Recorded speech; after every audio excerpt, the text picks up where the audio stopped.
بسم الله الرحمن الرحیم. السلام علیکم ګرانو کتونکو. د وخت کې زه د ابټاباد له 100 کیلومتره بره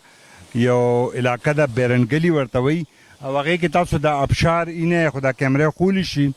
مختار صاحب د ابشار لږ ورته وښایه او دغه شان ګڼ شمېر پوینټونه ابشارونه اوبه دلته ځای په ځای دي خو دا ځای لا ایکسپلور شوی نه دی. دلته لا ټورسټ ډېر کم راځي ځکه چې د روډونو حالت هم داسې دی. زموږ یو ملګری موږ سره دی او زموږ د دې چکر حصه ده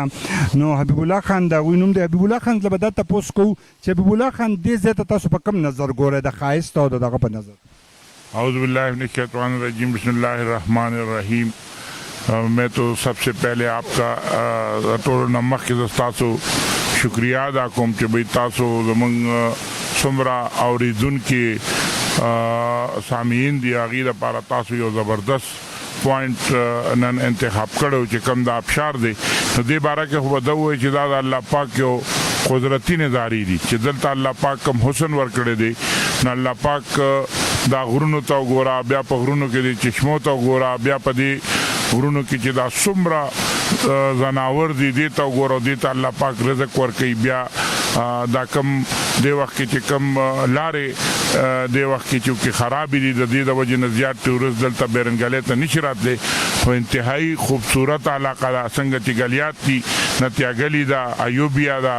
او مری ده نو دا د هغې نه زیاته ښکلې ده د ویو اعتبار سره او موسم هم ښه کافي یخ او موسم هم ښه کافي یخ دی بلکې دا سړی ډېر انجوی کوي د الله پاک قدرتونه چې سړی څومره ګوري اوس د یو غر ته سړی ګوري چې بوی د دې دا څومره هایټ دی او څومره یعنې په ټنونو په لکونو ټنونو د یو کاڼی نو د الله پاک قدرتونه خپل ښیي. امیر صاحب اوس خو د اخري روجي دي اختر له بعد څه د خیال دی دلته یو د ګډ چیلي پروګرام چې وکړو؟ بالکل جی دا خو به ډېره مزه وکړي چې په داسې ځای کې د ګډ چیلي پروګرام وي او خپل یاران دوستان وي نو بالکل انشاءالله د اختر نه بعد به پروګرام وکړو.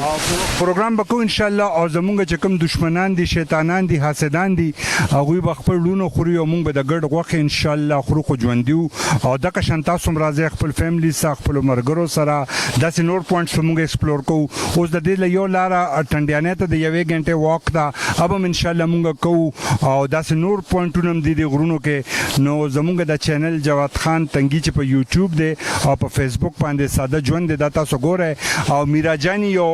هایټ دی هلته هم پیاده لار تللی ده خو بهر حال موږ به تاسو